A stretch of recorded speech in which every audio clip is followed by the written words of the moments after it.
have the windows down, still chatting with them while the flight docs connect their suit umbilicals to those cooling boxes. That essentially just pumps cool air into the suit, because in the warm, humid Florida weather, it can get somewhat sweaty in there if you don't have some cool air flowing through it. Right, especially in the tight space. Exactly.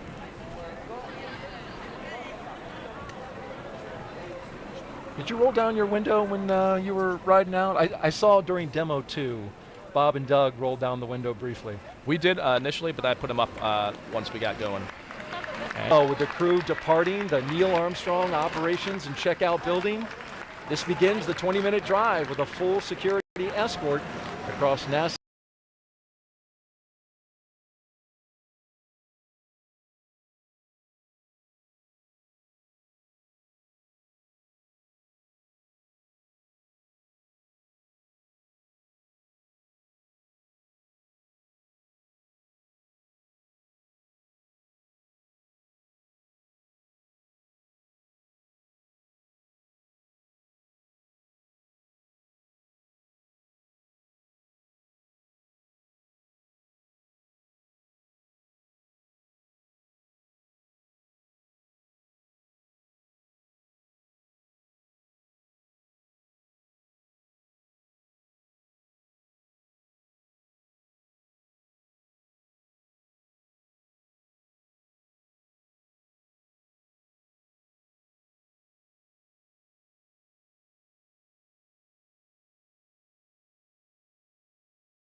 So that we could just play it on the iPod they had in there and time it so that exactly as we were pulling up, we were finished with the list. Yeah, exactly. So we had a mix of everything from Blue Light Orchestra to some Guns N' Roses. It was a pretty good mix. Actually, Tom and I think Kayla and Matthias, in the travel back and forth to SpaceX and back and forth to different training locations, that's how we sort of sussed out what's on that playlist. I'm sure they did the same for tonight.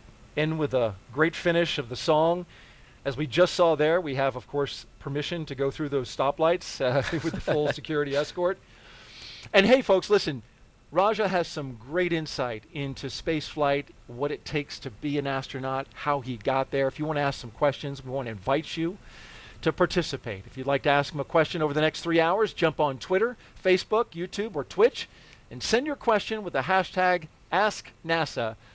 We look forward to hearing from you, and I know Raja really enjoyed answering the questions the other night, and he'll do it again.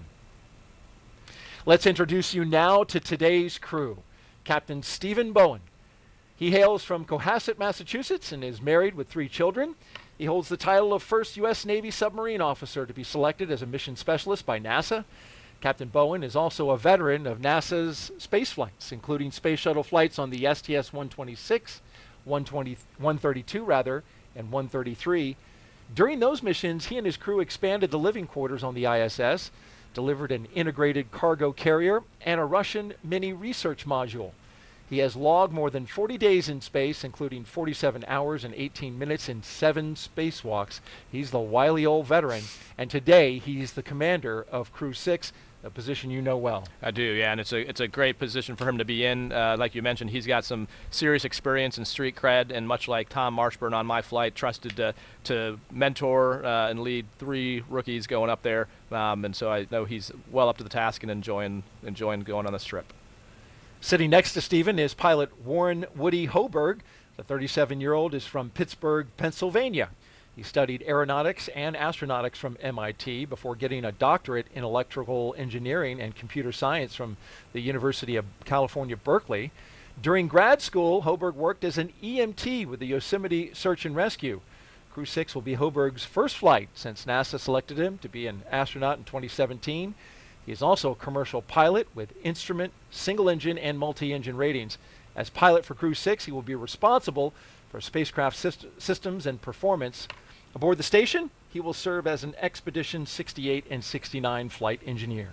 And his most important role is to continue the presence of turtles on the space station. So what he also commonly referred to as the smartest turtle, but also the most humble one. You wouldn't know that talking to him. But any of the things on his countdown, advanced team is complete, ready for crew arrival.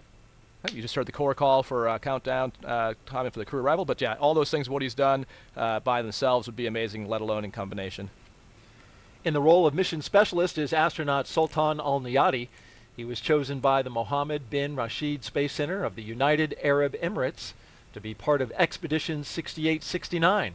The father of five spent most of his life in Al Ain and Abu Dhabi, but in 2020 traded that in for astronaut training in Houston at NASA's Johnson Space Center. This will be his first trip to space. You're familiar with flying with a bunch of rookies. Yeah, exactly. And can't understate how important this is. The first UAE astronaut going up on a U.S. commercial vehicle to the U.S. segment of the station. This is amazing. With a bunch of rookies. Coming to fruition of a long partnership. Can't understate how important this is. We saw a shot of the vehicle assembly building dead ahead, and they'll get up, make that right-hand turn, and go right by it. Talking about the mission specialists, it's also the first trip to space for the second mission specialist, Roscosmos cosmonaut Andrei Fedyaev. Andrei was selected as a cosmonaut back in 2012. He will be working to monitor the spacecraft during the dynamic launch and re-entry phases of flight. And once on board station, he will be a flight engineer for Expeditions 68 and 69. Yeah, and great to have Andre on board. I flew out here and back with Christina Cook for the first launch attempt, and she knows him and just has just an amazingly big heart, and is going to be a joy to work with on the space station. Missed getting into space on his 42nd birthday the other day, but I'm sure he'll take a belated birthday present in the form of a launch tonight. I'm sure they had some extra cake back at crew quarters for him afterwards.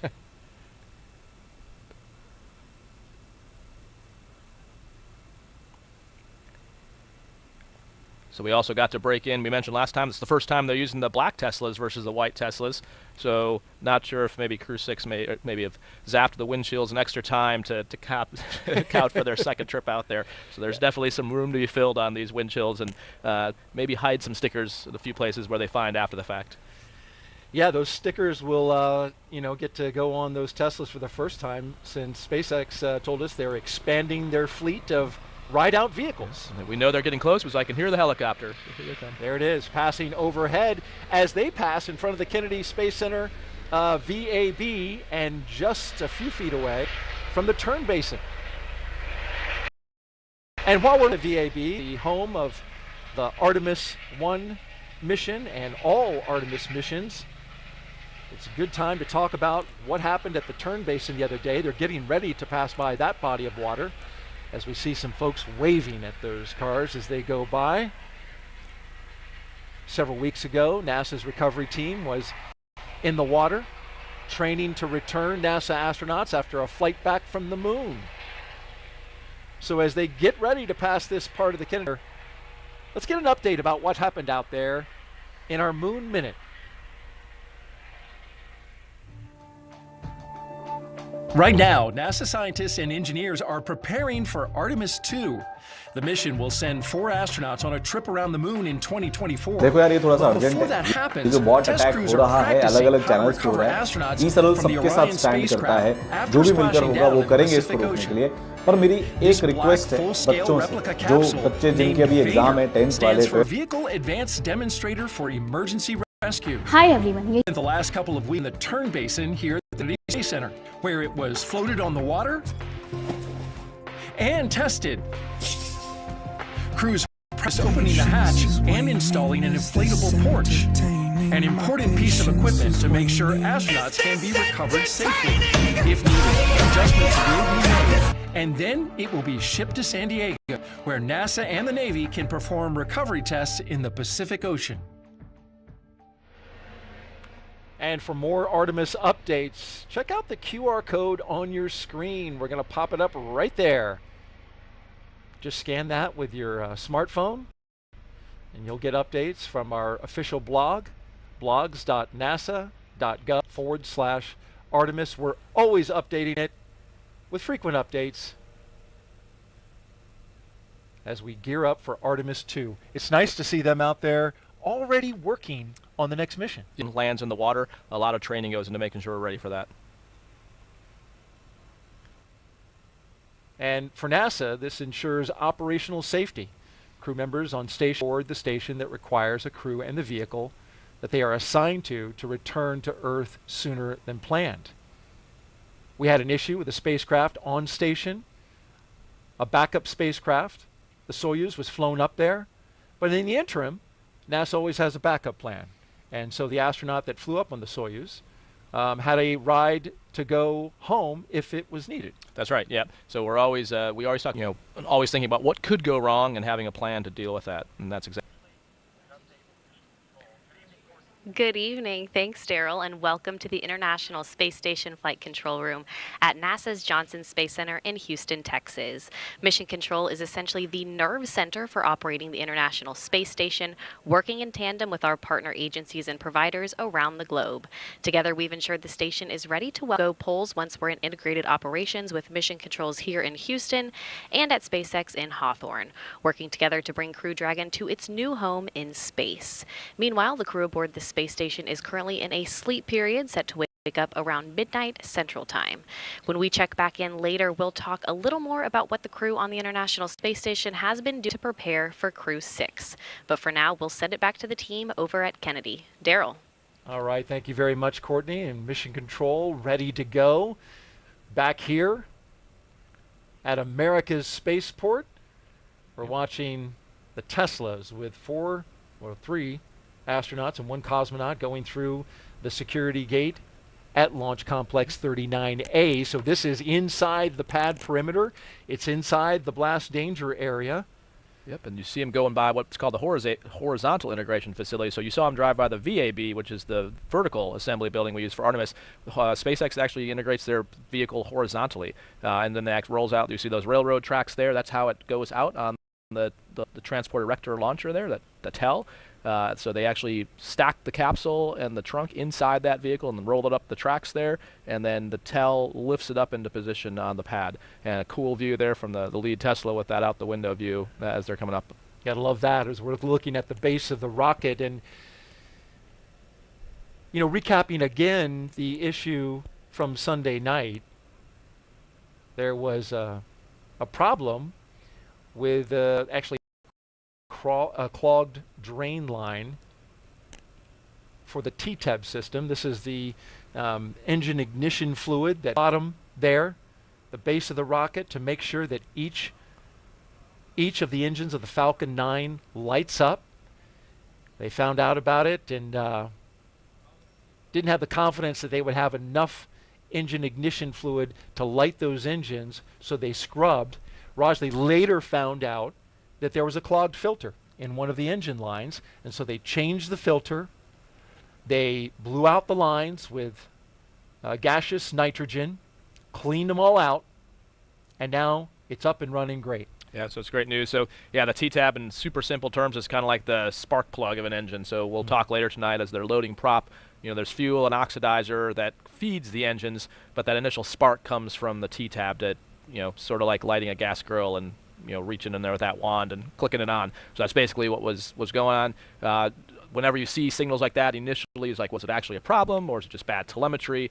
And that's why they talk about it through mission control, try to look for alternate sensor readings, but ultimately the safe and as proved out, the right thing to do is to call the launch and do what's absolutely safest for the crew. We talked a lot last time. Countdown. Crew have arrived at the pad. So you just heard the core call to the team that the crew's on the pad, and that word goes out so the closeout crew and the folks who are setting up displays who aren't watching the 4K stream know what's going on. That's right. But yeah, so that they TTAB, would know if they were watching. Exactly. Hopefully they're not watching. Right.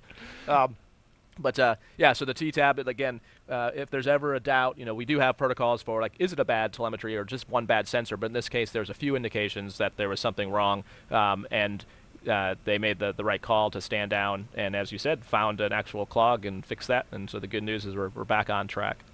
That's a great point about the telemetry versus, the problem.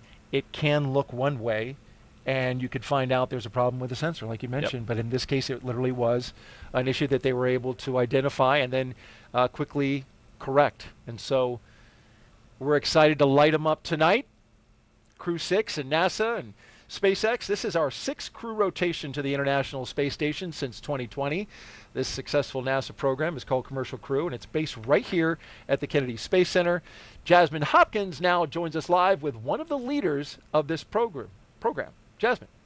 Thank you so much, Daryl. We are back tonight on the balcony of the Operations Support Building number 2 here at Kennedy Space Center. And right now, we're so glad to be joined by Kathy Leaders, the Associate Administrator for NASA's Space Operations Mission Directorate. Good evening, Kathy. Good evening. So happy to be here. Of course, and we are happy to have you. This is round 2, as we Yes. said earlier, a second time's the charm. But really, let's talk about that seriously, that we prioritize safety here at NASA. We only launch when we're ready, right?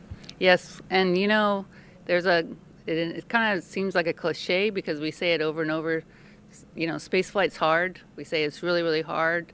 But when you look at all the things that have to be done perfectly to make sure we're flying safely, it is hard. And it's that attention to detail that makes us ensure that we're flying our crews safely. And so you just got to step through it carefully, and I tell the team one step at a time. And, sometimes you can be almost at that, that 5-yard line, seeing the goal in sight like we were, early Monday morning. And you can have a clogged filter, and you just got to stop and say, okay, we're not ready to go fly today, and we're going to stop, take our time, get ready to go, and reset up again. But it is really, I'm very proud of the team because the way they worked through that problem and the way they said, hey, we aren't ready right now to be able to say we're safe. And so we're going to stop and make sure we've got this all figured out and then come back and fly again. I think it is a real testimony to the team. It really is, Kathy. And as you said, spaceflight is hard, but we have been just pushing forward with the Commercial Crew program. As Daryl said earlier, this is the 6th crew rotation flight from NASA and SpaceX to the space station. What do you think of that cadence from the Commercial Crew program? Well, this is near and dear to my heart. And so obviously, as the ex-Commercial Crew program manager, I'm awfully proud of the way the team has, and not only the 6th crew rotation mission, but really the 7th mission with also doing Demo 2. In March of 2020, as we were kind of in our campaign getting ready for the demo flight, I would have dreamed, this would have been like the greatest dream for me that we would be here, 3 years later, less than 3 years later, and have maintained this cadence of safely being able to rotate our crews. So extremely proud of the team. Yeah, and it really does seem like almost surreal that we've come this far. And of course, we're working very closely with SpaceX on this mission, but we're adding more partners to this. What are we doing for the commercialization of low Earth orbit?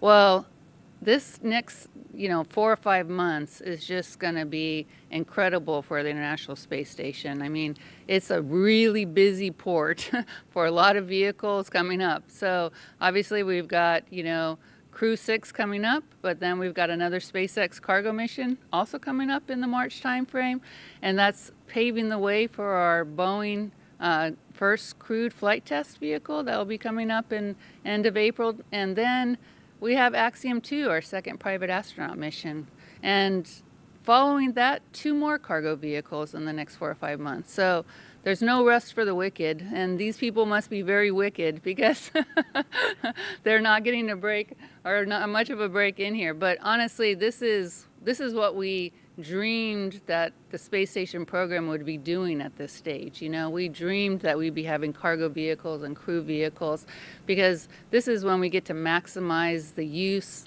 and the science that's created on the International Space Station. Right, we really are living the dream. It's a dream to be at NASA at this time. And we've been at this for a very long time, actually. The space station is going into its 22nd year. What do you think of America's continuous presence on the space station? Well, we always talk about not only staying on the space station, but not giving up our presence in low Earth orbit. And so, not only are we preparing for the next 8 to 10 years with the space station, but we're also preparing for our continued presence in low Earth orbit with our commercial LEO destinations. And so we have a lot of work that we have planned to do on the space station, but we also have a lot of work that we need to continue to do on our commercial LEO destinations to get us ready to another long duration flight like a mission to Mars will be.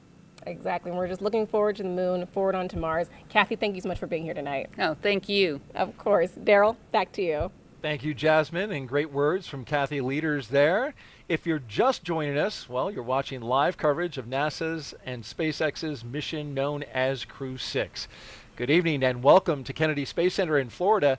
I'm Daryl Nail, along with a recent flyer on a SpaceX Dragon, and that is Crew 3 Commander Rajachari. Appreciate you being here. Thanks, Daryl. Happy to be back and to get another chance to hopefully get the Crew 6 off the ground.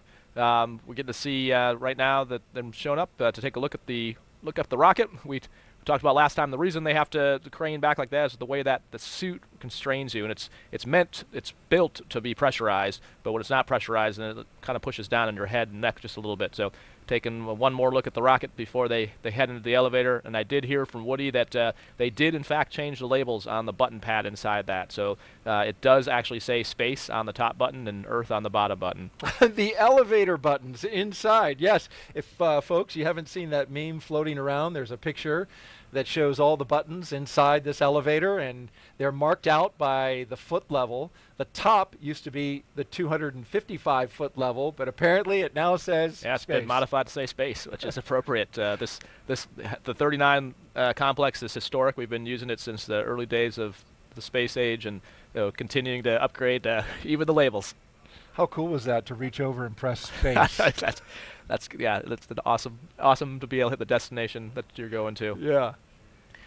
This is the view at the top of the elevator, so they pop out here and then they walk up a floor. You can see there's the graded floors, or if in the event of an emergency egress, they douse this whole thing with a whole bunch of water so you don't have to get slippery. So that's why they're graded floors, so the water can actually flow through. See him turning the corner there? This is the astronaut support person. And Nick Hague, of course, an experienced astronaut, been up to space station, been through a launch abort himself. Great resource to the astronauts. Yeah, it's amazing. Reed Wiseman, who's the former chief of the office, likes to say that Nick is a unicorn. He's pretty much the only person, right now that's, well, he's been to space twice, even though he only won one mission. This is the first time they aborted. They actually ballistically went into orbit, right. so he counts that as two, rightfully so. Okay. But yeah, that's really, really unusual. I don't think there's anyone else in the office that's been through a launch abort, which, as we know, the commercial crew program has that as a requirement. So we've got that system now with both Dragon and Starliner. But to actually have done that is a way, it's pretty extreme. Yeah. See Sultan and Andre heading up the elevator. You notice tonight everything's going faster, which is a testament to the fact that we've practiced this once. So they're, now this is the second time the team's doing this, and Woody himself commented there's almost like a free sim that they got to do the other day. Things are going a lot faster. Certainly noticed that. Just to finish the thought on the launch abort, that was a Soyuz in 2018 that launched out of Kazakhstan. Waiting for the mission specialists, and here they come.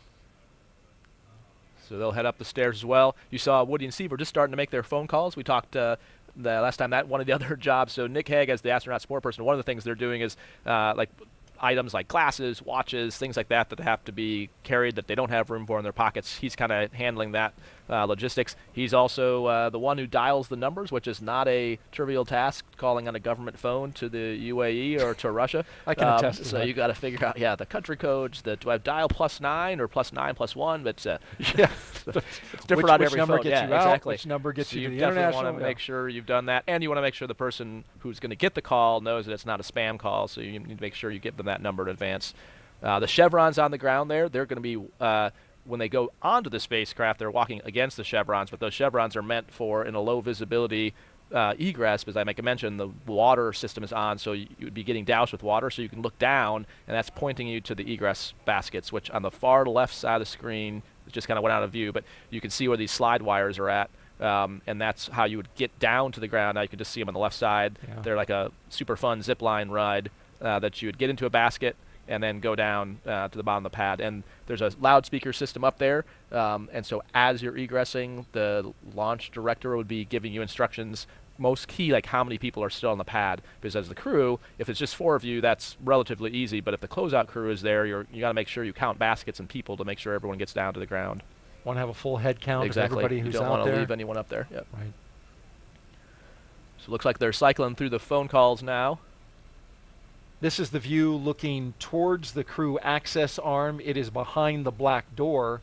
So when they wrap up their call there, they'll be headed through the door, and we'll get ready to see our first two astronauts make their way from the launch tower across the crew access arm and begin to ingress to the Dragon spacecraft. And besides the fact they've done this twice, the other reason things go a little quicker is all the little traditions are kind of already done. So they've already signed the patch in crew quarters. They'll have already signed the meatball here. So some of those things that take a little bit of time that are baked into the timeline don't have to be redone. So you can see Woody and Steve just starting to head out on the crew access arm now. And there they are, coming through the crew access arm. The commander and pilot, Stephen and Woody, making their way inside Dragon. Big thumbs up and a wave from the crew. They're hoping today is the day. Core on countdown. Crew are in the white room.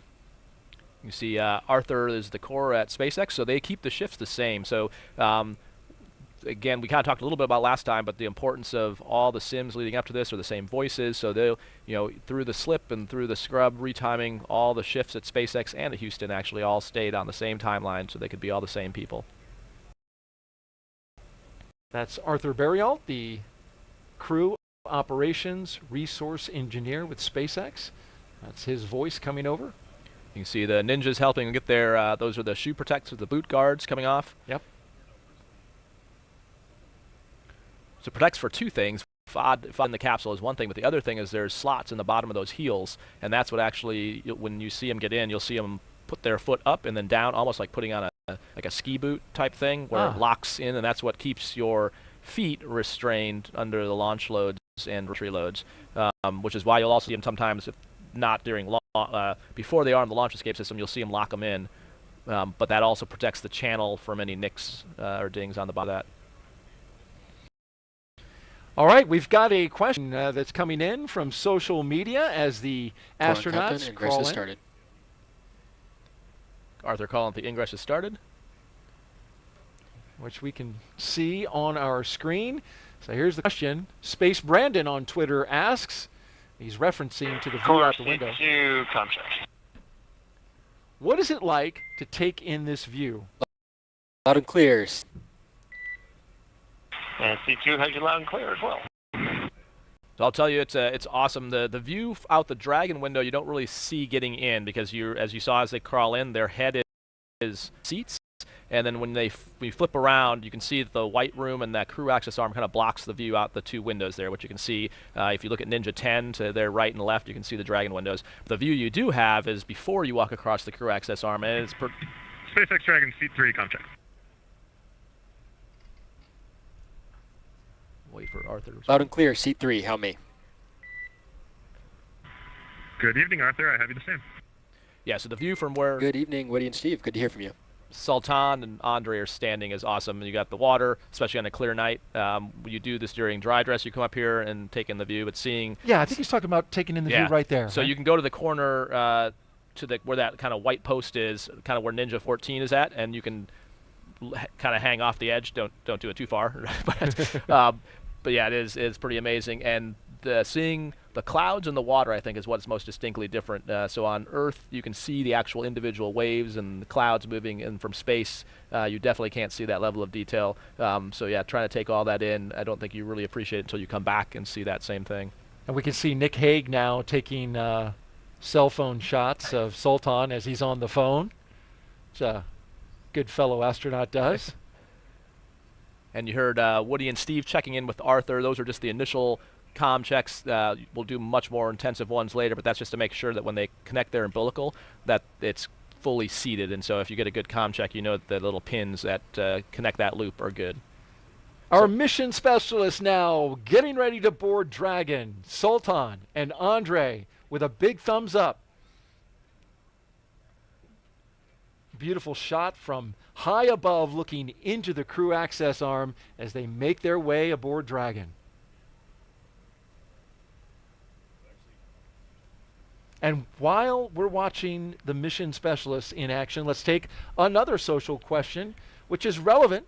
And he's showing off, getting the Grab it. SpaceX Yep, badge. And yeah, so it is. So we talked about last time they grab the ninjas' name tags to take with them, and they distribute those amongst the crew so they put them in their pockets and satchels. And the question there, it looks like, what's the mobility like on the pressure suit while walking around? It's actually fine. It's just a little bit of pressure on the top of your head pulling down. And as you saw, that's kind of why they arched their back to look up. You can't tilt your neck backwards, and obviously if you turn your head side to side, your head is kind of turning inside the helmet as opposed to the entire helmet moving. So it's just more a matter of not straining your neck. It's like traction almost. Yeah. It's just a mild traction. Yeah, and it can get hot, so you don't do a whole lot of action unless you have cooling attached to you, especially with the weather here. But compare their suit, so way different than if you were trying to walk around in an EMU, which is what we use for spacewalks. That would be a way different story, and you probably would not be able to walk on Earth gravity, as it weighs upward of 300-400 pounds, whereas this one is meant to be able to move around. When it is inflated, it's meant to be in the seat. So if it was pressurized, it's not meant to be moving around in the cabin with it, because you don't really have joint mobility. So it's meant to be restrained by the straps and in the seats to be fully functional in a depressed scenario. There go our two mission specialists with the duck as they cross the hatch, being very careful not to touch or hit the edges of that hatch, because that seal is so very important to maintaining a good seal when they pressurize the cabin in space. And now our cameraman will go inside. Or wait. So those are the crew satchels. You saw those white bags. Woody and Steve's are already on their leg. There's a little loop under there that the ground techs help connect for them. See Sultan and Andre hooking in their umbilicals, so expect shortly they'll do their comm checks with Arthur at the core.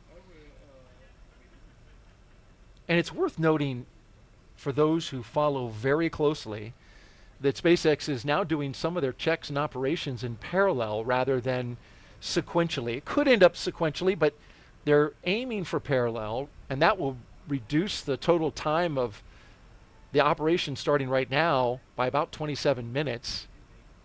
Core, this is MS2, C4. How to read me? Com check. Doing comm checks even as they're getting seated. Loud and clear from seat 4. How me? Loud and clear, seat 4. And Core, MS1, com check. And loud and clear, MS1 from seat 1. How me? I got it loud and clear.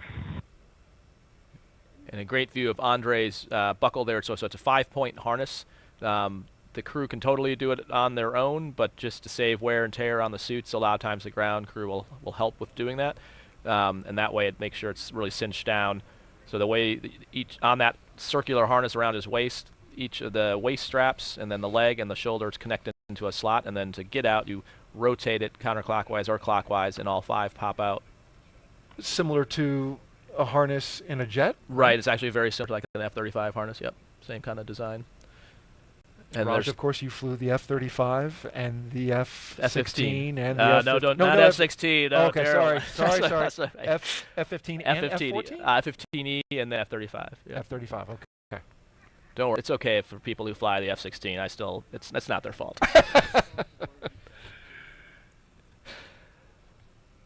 Well, the F-35 certainly the tip of the spear when it comes to the Air Force, and you were involved in that program for a while. I was, yep. I think the only job I would have left that job for was this job. So. And we're glad you're here. Had an incredibly successful Crew 3 mission you were the commander of, and you had some great astronauts along with you. Yeah, so flew with Tom Marshburn was our pilot. He had been on a shuttle on a Soyuz, so just a great asset to have some wide breadth. Caleb Barron, a classmate of mine, also submariner. Yeah, fellow turtle, submariner. Yes. And so following in Steve's footsteps, and then Matthias Maurer from ESA, the German astronaut, his first space flight as well. And just awesome to get to work with all of them. It was, it was the time of our life up there, honestly. And for those who wonder about what you mean when you talk about the turtles, It's the class of turtles, right? When you graduated into being an astronaut. Right, so a bale of turtles is the technical term. A bale A bale of is turtles. a herd Okay. of turtles, if you will. Yeah, so the tradition in the astronaut office is the previous class names the incoming class. So we were named the turtles by the 2013 class, somewhat as a derogatory yes, term? it was, Yeah. I think slightly derogatory. It meant to be slow, but we took it as quite the compliment. So when the vice president announced our class in 2017, he made the analogy that when he grew up, if you saw a turtle on a fence post, you knew it didn't get there by itself. So we take it as a definite nod to all the people that got us here. Because the reality is, whether it's family, friends, the trainers at the different centers, we are just the doers, the eyes and the ears for the mission control, the flight controllers, the scientists, and our families to do the work. So yeah, we definitely did not get here by ourselves, and so we love the turtle term, and proud to be sending Woody up there to continue the. Kathy mentioned a continuous U.S. presence in space. Since for 22 years we've had a continuous turtle presence in space since 2021. So. Which is, of course, worth mentioning. Exactly. The more important stat. And I'd also heard that, poignantly, turtles was fitting because when you graduated, it was Hurricane Harvey.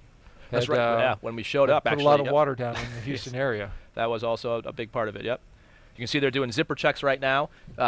So there's there's 3 main zippers, one that goes from one leg to the other, and then one on each arm. And on each of those, there's an inner bladder layer, which is the actual pressure garment, and then the outer layer is the restraint layer. And then down on the boots, they actually have a boot zipper on top of that. But in each case, on the 3 main zippers, there's a white tooth that they're looking for, and you get a 2-person check. So the person that does it looks for it, and then someone else visually verifies that white tooth is visible, which guarantees that the pressure garment is sealed. Get that good seal, critical safety component for these suits. Got another social question, Raja, and this one is about one of your fellow astronauts. At Ian Benecken asks, do you miss your German space brother, Astro Matthias, and did he teach you something in German during your 6 months in space? Oh yeah, we definitely miss Matthias. One of the weird things when you come back is you spend your work day together and your downtime together for 6 months, and then when we came back, you take a Gulfstream back to JSC or to Ellington and then JSC, and then he gets whisked away. So after seeing him for 6 months, all of a sudden he's gone. So it was almost like having someone in your family ripped out of the house. We definitely miss Matthias, and it's good whenever he gets back to visit us. In terms of learning German, I think he had his birthday up there, so we definitely learned that. And honestly, I forgot. Happy birthday in German? Honestly, I've forgotten it. I'm supposed to know how to speak Russian as well, because we learned that as part of our training. And it's. You were working on the Russian playlist. You did give it a good swing. I was able to read the songs that Andre had on his list. So I have a little bit, but my German has escaped me. Oh well. It's but understandable. I'm sure Matthias would be. If you don't use it, but tends exactly, to slip away, Matthias would be disappointed, but. It tends to slip away, yeah. Yeah. So again, way ahead of schedule here. So normally on the timeline, the crew is using but 2:35 prior to launch would be crew ingress, and you can see they're already pretty much there already. So kind of doing some more checks here. So they're basically having the crew make sure that, so you can see those white loops on their straps. They're meant so that the crew can find those and pull them tight. So that gives them leverage to pull down and tighten the restraints. And so there's 4 of them, 2 for their shoulders, and then you can see, like Woody, you can see a little bit of better example down underneath his hands. You can see there's kind of a grouping of 4 of them. So 2 for his shoulders, 2 for the legs, and there's also toe loops, which you can kind of see on Steve's. You can see them up near like where the top of his foot, and those. We talked about sliding your foot into that restraint, and then the loop goes over that you then tighten with those straps. So that's basically what they're doing now, is checking each one of those 4 on all 4 crew and making sure that they're not too tight, especially for their feet, and completely restrained on their shoulders. That was a great shot we just saw by the SpaceX camera team that showed one of their closeout crew members exiting the spacecraft. You got to feel as he went through it just how tight that space is. We've been following the launch teams as they continue working through the countdown. Currently, no issues are in work at the moment. Earlier this evening, around 7 p.m. Eastern Time, There was a hydraulic leak detected out at the pad, but it was a minor one they were able to get repaired pretty quickly, and didn't disturb the count, as we see our crew waving goodbye before the SpaceX cameraman exits the capsule. You see over Woody's right shoulder the 3 previous stickers of the crews that have flown in Endeavour. So once they get on orbit, I'm sure they've got a sticker in one of their pockets to add to that bulkhead back there. It's a great observation there, Raja, because this is the 4th flight. Dragon, the crew is ready for comm checks. The 4th flight for the Dragon Endeavour. SpaceX copies. Stand by for umbilical comm check. The first 3 were Demo 2, Crew 2, and Axiom 1, which was up at station when you were there. They were, which is the first private mission to the U.S. segment. First time we've launched private astronauts from the U.S., so yeah, a pretty historic mission, and just the start of things to come. You heard Kathy Leaders mention Axiom 2 will be launching in the near future, so we're definitely incorporating the lessons learned and moving forward. Yeah, what was that like? You've got your NASA job to do up in space, and then you're also helping private astronauts. Yeah, we enjoyed it. I think the key is partnering on the science. So they bring. I think the interesting thing is you've got private. Commander, pilot, MS1, stand by while they MS2, do their comm comm check. checks. Commander has you loud and clear.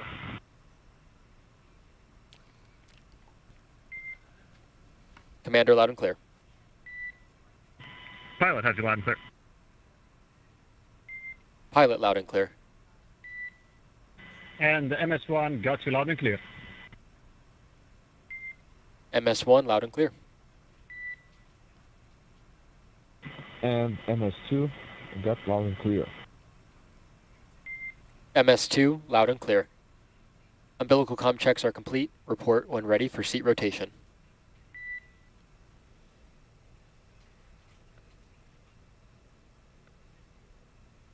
As we get ready for the seat rotation, watching all 4 articulate upwards so they can get into launch position. Want to make a correction. It's a camera woman with SpaceX who's getting those fabulous shots. Relying on her to give us SpaceX, Dragon, the crew is ready for seat rotation. these great views that we see. And this view right here, in fact, she's shooting it right now. SpaceX copies. Initiating seat rotation. I'm sure it's a challenge to not only maintain that steady shot in that very small hatch, but she also has to maneuver around the team, making sure that she doesn't interfere with the operation. She's doing a great job. Exactly. Yeah, so there you can see the seats moving. So they're in procedure 4.100 on the display, so that's what Woody was interacting with there a second ago.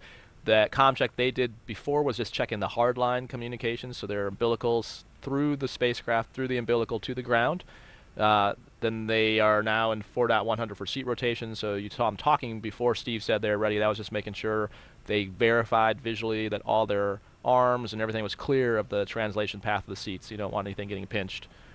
And then what they're watching now on the displays is what's called a tack count, which is the motor that's running the seats to see if anything is out of limits. Looks like it was a good rotation, and they'll probably report that here shortly from the core. And you can see. Does it make a cool motor high-tech sound? You can't actually hear it. No? You know, you can. It's more of like. Dragon, SpaceX, seats are in the launch position. SpaceX Dragon copies and concurs. Now you can see a great view underneath their seats of what else they're taking up to the space station with them. So those central ones there, those are cold lockers. So definitely some kind of science in there that has to be preserved at a particular temperature. The left side, the aft two look like it's some kind of cargo. The forward two, which we can't quite see, is survival equipment. That'd be the red. And then the right side looks like a semi-larger piece of cargo. We call all those things CTBs, those containers. And they are referred to by the Dragon, size. SpaceX, you are go for Section 2, suit leak check preparation. And SpaceX Dragon copies go for Section 2, suit leak check preparation. So that bag is red for a reason. Right, so it'd be easy to spot, exactly. So spot that real quick. The timeline, so they have two displays up, well, three displays, but the two they're probably looking at is one's called a timeline, or event details we call it. Normally be ready for suit leak checks about 2:14 from launch, so again running ahead, which is good. You heard Arthur ask him, or the Corps ask him to get ready for the suit leak check, so you saw them just pull their visors down. Steve's talking to him right now about the reminder to remain still. There is a way for the crew to stop a leak check, and the reason you would do that, because as it's pressurizing, let's say you got a hot spot in the suit, that pressure bladder, there's folds in that, so as it inflates, it could pull back your knee, elbow, or joint, and so there is the ability for the crew to stop that if someone's experiencing pain. Come there and make the adjustment. Exactly, yep. And so they'll leave the door open for Right. that reason? Yep. Yeah, and also if the suit fails the leak check, they've got some components up in the white room there where they could come try to fix something. But the reason they did the SpaceX Dragon tear is complete, and we are ready for leak checks.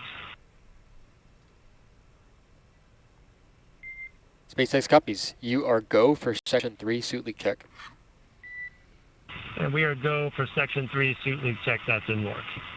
So the whole reason they do the leak checks in the suit room is to find any gross malfunction and know that the suit is fine. So if there were something between the suit room and now, you would suspect it was probably a zipper just not being fully sealed versus something actually wrong with the suit. So now we're seeing those suits inflate? Not quite yet. Not So quite we'll yet? see them. Yeah, the way you'll know is you'll see their arms kind of go out like zombies eventually, which they're just kind of they're stretching out right now.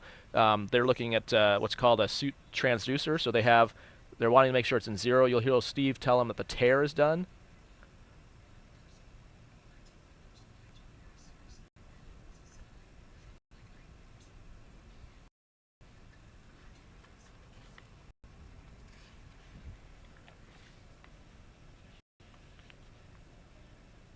Yep, and now it looks like, based on where Andre's head is at in the helmet, it looks like it is inflating now.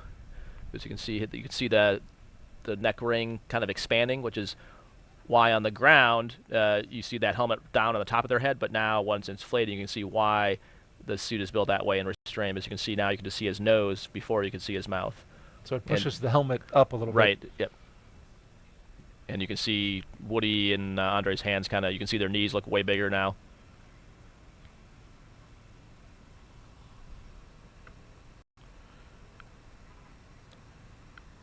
And so they have an indication of what the suit pressure in each seat is at by individual, and they're waiting to see if it holds steady at full pressure.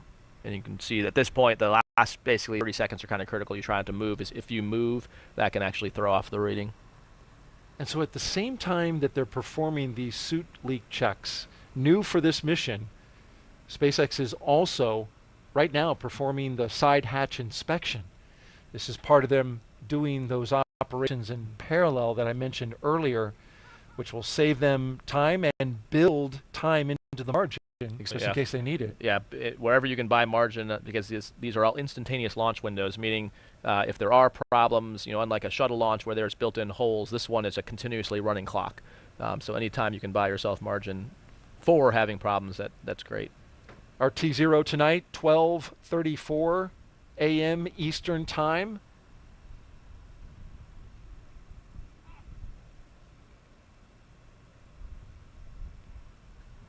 The range continues to report no issues, so we're looking good there. Also, Raja, the weather forecast continues to be acceptable. Take a look at this. Just like on Sunday, only a 5% chance of violation for weather. The only concern would be a flight through precipitation, which would come in the form of a cloud. SpaceX Dragon, 4 nominal suits. Well, there you had the 4 good suit leak checks. SpaceX copies and concurs. Closeout team will now perform final closeout steps and exit the capsule. Proceed to Section 4, side hatch close, and report when ready to close the hatch. Additionally, stand by for ground station comm checks. SpaceX Dragon copies. We're in Section 4, side hatch closure. It's good to hear the good suits, and there we see them already well working underway with that side hatch inspection. Yep, so I'd expect the crew will pop their visors back open here shortly. And then the core mentions, you can see them opening now, and you can definitively see, it's a good example there now, you can see Andre, with the way his helmet sits when it's depressurized, you can see all the way down to his chin, so you can see how the suit expands when it's inflated. Want to wrap up the weather before we get too far away from it. Only a 5% chance of violation for launch from here. And SpaceX Dragon Crew was ready for side hatch closure.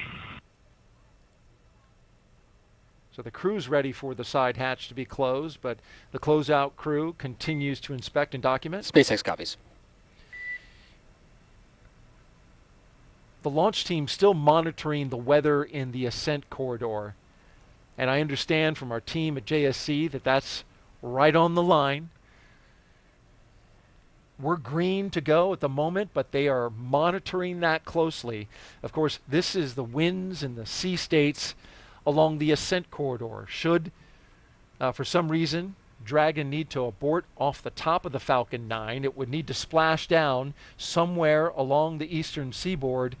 And you got to have good weather conditions because those astronauts will be landing in the ocean in the case of emergency, and they could be there for an hour or two before they are rescued from the capsule, and you want to have good sea states for any kind of rescue to happen. Exactly, yeah. So that's a key thing, and it can sometimes be frustrating if the weather is beautiful here, but bad along the eastern seaboard. And it's not just unique to Dragon. Actually, when I was talking to Steve about this scrub, so you mentioned he flew on STS-126 and STS-127, which is the following shuttle flight. He was the lead astronaut closeout crew, and they had 6 scrubs, and 2 of those were the weather was beautiful here, but not along the ascent corridor. But yeah, it's important for both the capsule and for the recovery teams as well. So if the winds and waves are out of limits, that can be a problem for the capsule landing in the water, specifically what's called the back shell or the bottom of the capsule. And then the other problem is, actually getting a recovery team to them. If you've got really bad weather conditions, it's dangerous for them as well. So we try to protect. You need to protect for that entire case and that whole corridor, and we also protect for some trajectory deviations, if you will. So usually things are pretty much right down the middle, but we also build in errors to that trajectory, so you actually have to build out a zone along the ascent corridor. It's not just a straight line, and so that adds even more surface area. And when you're talking the ocean, there's a lot of weather. There's a lot of ocean out there. Yeah, exactly. It is a large area of weather that you need to be good to go before you launch, which is much different than uncrewed launches. Right. When you're not launching people, you don't have to monitor the weather to the extent that you do on a night like tonight anytime you're launching astronauts. So it is a tighter needle to thread. Yeah, it is an impressive array of personnel, basically not just along the East Coast, but on the West Coast, out of Hickam Air Force Base in Hawaii. There's C-17, so pretty much it's a worldwide posture. Other nations volunteer to help, so when you hear them talk about the abort calls on the way up, they'll call Shannon, which is actually in Ireland. So we have help even from European partners, so it is quite the choreographed effort to make sure that they're safe all along the ascent trajectory. Shannon's a good Irish name, right? Yeah. For well, yeah. So on Crew 1, Shannon got to call Shannon. And there's the good ship Shannon as well. So you can see they're taking a look at the hatch seals on the hatch side. So they already looked at the spacecraft side while they're getting in. That's why you see a Ninja 35 kind of holding in position and someone tucked behind there. They're looking at the hatch side seals as part of the inspection before they close it up. And while they take a look at that, we want to talk a little bit about the beginning of this program and the history that was made, as well as quite the honor that was bestowed on Raja's fellow astronauts. Highest civilian honor an astronaut can achieve. Dragon, SpaceX closeout team is taking final steps in prep for such closure. Stand by for transition to pad hatch closed, and please ensure that all items are secure from now through launch. It is my great honor to award you both the Congressional Space Medal of Honor.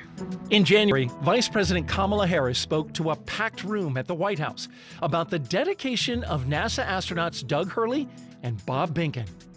Bob and Doug represent the best of our nation. There's no question about it. NASA selected both men to be astronauts for the Space Shuttle program in 2000. But when the shuttle program ended 11 years later, Doug and Bob's work did not. NASA collaborated with the private sector to build the next generation of spacecraft.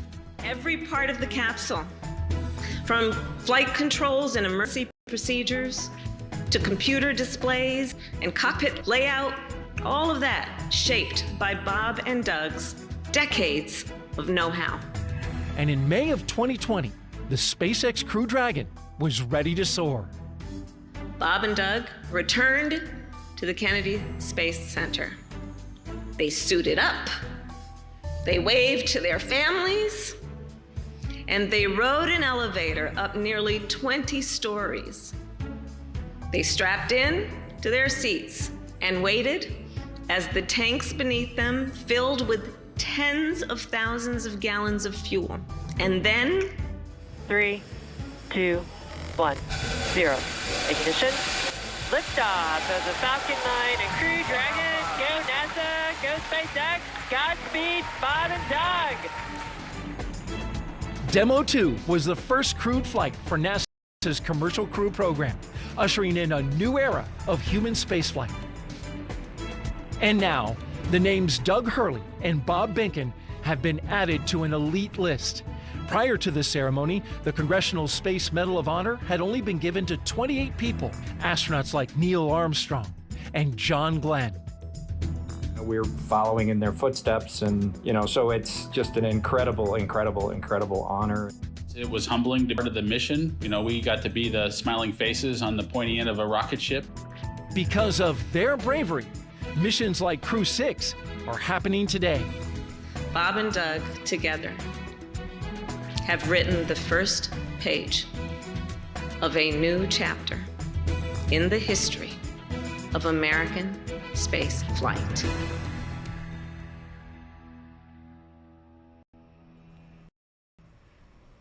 Congratulations to both Bob and Doug, and a well-deserved winner.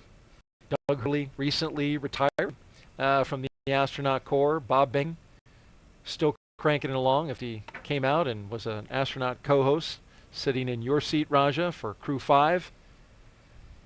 And it's a great contribution. I like the soundbite where he said, the smiling faces on the pointy end of a rocket ship. But they often, gave a lot of credit to those around them who helped build the rocket, build the spacecraft, train them, get them to where they needed to be in order to have the confidence to ride a space vehicle for the very first time and make that historic flight. Yeah, they were really leaders of the team. There's no doubt about that. And I can't repeat enough what the vice president said. Like, it literally is a new era of space flight. I mean, Kathy Leaders mentioned, like, here we are on Crew 6. Would have thought that then. I mean, and just they designed that team. There's still things in training. It's very common to hear, even as we talk about Starship design and stuff like that for lunar lander with SpaceX, but definitely during flows of like, oh, why is the display this way, or how, this seems like a great solution. How do we get that? Like, oh, Bob and Doug, and they were so inclusive in training as well. I distinctly remember getting to come out on some trips, and Doug and Bob having me sit in the capsule with them, and them taking the time, not only they're doing the sim, but also showing me, like, this is what this means, and this is why this display is doing that. So, I mean, they brought one along with them, and so it wasn't, they're being very humble, saying, yeah, they are riding the rocket, but they brought that team along, and they spent many years before Demo 2 developing the work, working with SpaceX, working with the NASA teams. I mean, over a decade of work to get to where they were, and it's very well deserved, and be prouder of them. And they have left a lasting mark on the entire aspiring. And yeah, it is an exciting time coming down here to the Cape. You just see the buzz down here. There's so much going on, and they kicked all the. Raja, we've never been this busy. Yeah. Aiming for more than 100 launches this year, just SpaceX. So an incredible amount of activity. I like from the story that you just told that they took the time with yours was. Well, there might have been an ulterior motive, so I'm not here. So my phone fell out of my pocket while I was in the capsule. In the box. No yeah, kidding. and so I then owed some adult beverages to the crew that had to hang out. And so I got quite a bit of hard time. Come to find out later that had happened to one Doug Hurley a little while earlier, so I think maybe he was just trying to swing that spotlight to me. So maybe that's my theory. He didn't give an extra hard time, did he? He might have. Oh, yeah. he might have, even so. Okay. No, but yeah, it was awesome though. No, I mean, it was, and you're exactly right. That kind of mentorship is exactly what we lean on in our office. We have called IAs, which are instructor astronauts, and those two epitomize that, bringing the whole Corps along with them, and they had the lessons from shuttle and what worked, what didn't work. They'd seen Soyuz over the years, so I mean they had such a wide breadth of experience to pull into what SpaceX and NASA designed. And while we're speaking about honors that come out of the White House, Raja, you were nominated by the President of the United States for the appointment to grade of Air Force, but congratulations. Thanks very much. Yeah, we're very humbled and proud to get to continue serving in that next grade. So yeah, excited to get to do that here at NASA. NASA's military astronauts, we have a number of them here, you being one of them. Very proud to have you both serving our country and helping us explore space. Yeah, and we love our jobs. And I can see why. This is an exciting time. Certainly we talked about that. And we're taking a long look at the hatch at the moment, probably making some final uploads of the seal there. And as we do that, let's check back in with our Courtney Beasley at the Johnson Space Center in Houston, Texas. Courtney. Thanks, Daryl. As we said earlier, the team here in Mission Control Houston is actively monitoring the International Space Station as they await Dragon's arrival. The crew aboard the International Space Station is currently in a sleep period, and they are scheduled to wake up at midnight Central Time. They have completed a number of tasks to prepare the station for Crew 6, like setting up tools to monitor Dragon's arrival and prepping the sleep stations for the new residents. Many of their clothes and other belongings launched on a previous cargo resupply mission. And then back here in Mission Control Houston, Flight Director Jed Freeling and his team are in constant communication with the SpaceX mission director for Crew 6's launch to the space station. Once we get into integrated operations, the NASA flight director will be conducting this series of go/no polls at the predetermined checkpoints for Dragon's approach. We'll continue to follow along from here in Mission Control Houston. And during our launch coverage, we like to highlight employees in the commercial crew program who are working behind the scenes to make today's mission possible. Earlier this week, Kennedy's Jasmine Hopkins spoke to NASA's recovery director for Crew 5. Let's take a look. Joining us now is NASA Recovery Director Brian Barry. Thanks for being here. Of course, thank you. Of course. So, Brian, we understand that you are the NASA Recovery Director for Crew 5, but you've actually done a lot of things in human spaceflight. Can you tell us more about that? Sure. Yeah, that's right. So I started my career as a flight controller for the ISS program. My team was responsible for maintenance on the space station. So I had the opportunity to work directly with the astronauts, train them on tools and repair procedures. So that was a lot of fun and something I never thought I would do when I was studying to be an engineer. After that, I moved over to the safety team, and I was our safety rep for the Commercial Crew Program Safety Panel. So that was my first exposure to CCP, and I would go review the hazard report for Dragon and Starliner. That was a pretty neat experience also because I was able to work with Bob and Doug prior to Demo 2 and just kind of work with them on the hazard reports and get their perspective on the risk and the mission overall. After that, in 2020, I came out to Commercial Crew and I work for them directly now, and I've been doing launch and recovery operations since then.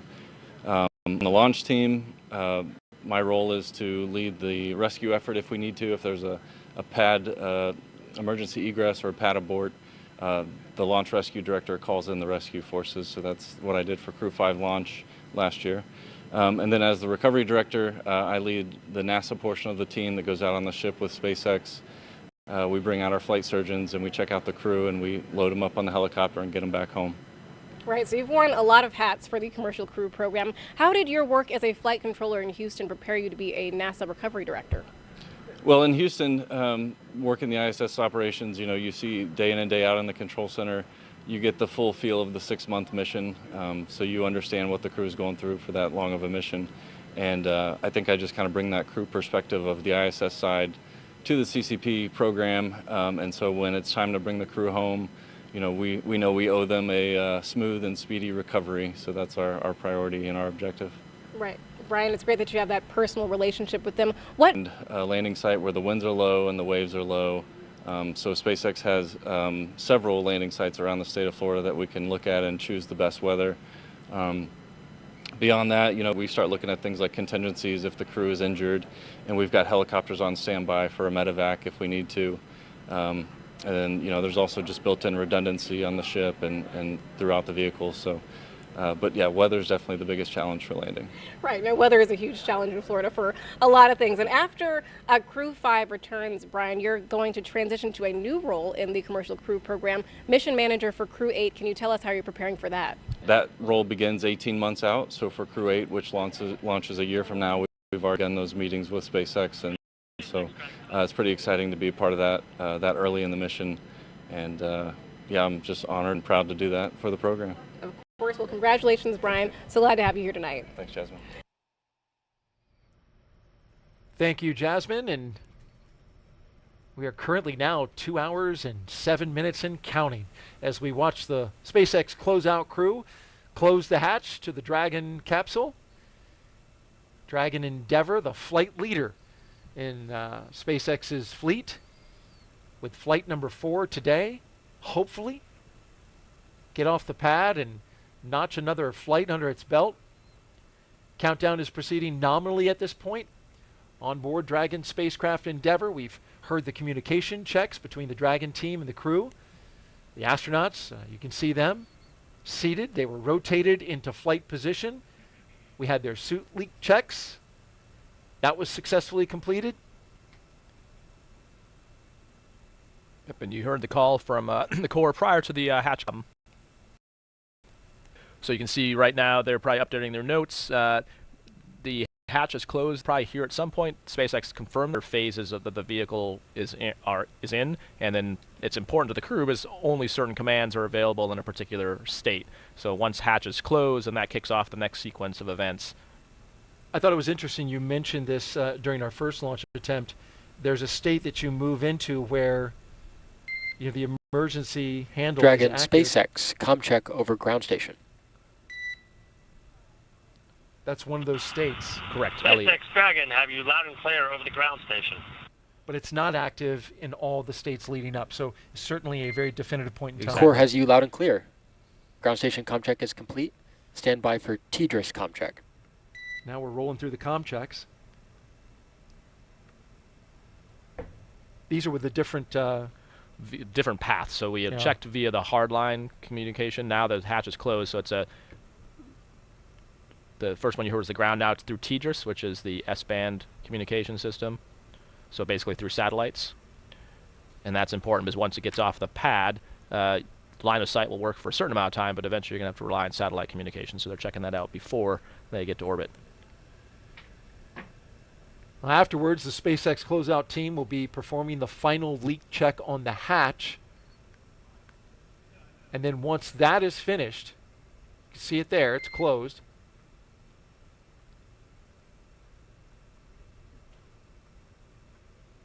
The team will begin steps to ready the access arm for Dragon leak tracking. SpaceX ComCheck. Stand by for ComChecks with DC, MD, and LD in the launch configuration. And so what they're checking now, the MD is mission director, LD is launch director. Dragon DC on countdown 1, ComCheck. DC Dragon, have you loud and clear on countdown 1. DC, loud and clear. Stand by for ComChecks with MD. Now, while this is Dragon, happening, countdown 1, ComCheck. the closeout team will leave the pad at T-minus 1 hour, so they'll stay MD here. Dragon, have you loud and clear on countdown 1. They'll be with them for the next hour, and then leave at MD, T-minus loud 60 and clear. minutes. Stand by for ComCheck over Dragon to ground.